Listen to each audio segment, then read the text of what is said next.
சண்டிகரின் பஞ்ச்குலாவில் கொலை கொள்ளை போன்ற அதிபயங்கர குற்றச் செயல்களில் ஈடுபட்ட குழுவைச் சேர்ந்த 3 பேர் கைது செய்யப்பட்டதாக சில நாட்களுக்கு முன்பு செய்தி வந்தது. மக்களை அச்சுறுத்தும் இந்த கும்பல் எது பார்க்கலாம். கண்காணிப்பு கேமராவில் பதிவாகியுள்ள இந்த காட்சிகள் காண்போரை அச்சத்தில் உறைய வைக்கின்றன. கைகளில் கூரிய ஆயுதங்களோடு சிலர் காத்திருக்க, மிகப்பெரிய பாறாங்கல்லை கொண்டு வீட்டின் கதவை ஒருவர் உடைக்கும் முயற்சியில் ஈடுபடுகிறார்.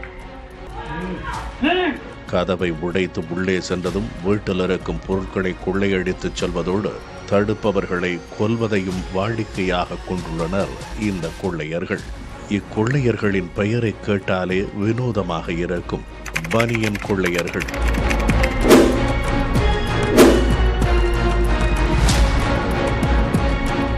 ஆம், இவர்கள் பெரும்பாலும் உள்ளாடைகளை மட்டுமே அணிந்திருப்பர். பிறர் தங்களை அடையாளம் கண்டுகொள்ளாத வகையில் முகம் மற்றும் உடலில் எண்ணெய் மற்றும் மண்ணை குழைத்து பூசிக்கொண்டிருப்பர்.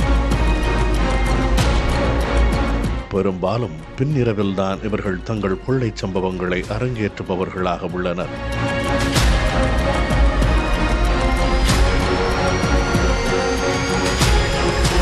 பகல் நேரங்களில் யாசகர்கள் போலவும் வழிப்போக்கர்கள் போலவும் சுற்றித் திரிந்து கொள்ளையடிக்க வேண்டிய இடத்தை நோட்டமிட்டு குறித்துக் கொள்வர் எனவும் கூறப்படுகிறது. கொள்ளையடித்துவிட்டு புலம்பெயர்ந்து சில நாட்களுக்கு அமைதியாக இருப்பது இவர்களது உத்தியாக சொல்லப்படுகிறது. உத்தரப்பிரதேசம், உத்தரகாண்ட், மத்திய பிரதேசம், ராஜஸ்தான், தெலங்கானா போன்ற மாநிலங்களில் இவர்களின் நடமாட்டம் அதிகம் இருப்பதாக கூறப்படுகிறது. பெரும்பாலும் இக்கும்பலைச் சேர்ந்தவர்களால் தாக்கப்பட்டவர்கள் உயிர் பிழைப்பதில்லை என்றும் கூறுகின்றனர்.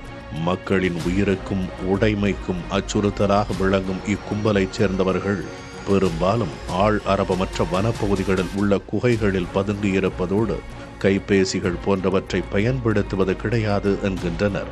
பஞ்ச்குலாவில் இக்கும்பலைச் சேர்ந்தவர்கள் பிடிபட கண்காணிப்பு கேமராவில் பதிவாகி இருந்த அவர்களது உருவமும் வித்தியாசமான டாட்டுவும் தான் காரணமாக இருந்ததாக காவலர்கள் தெரிவித்துள்ளனர்.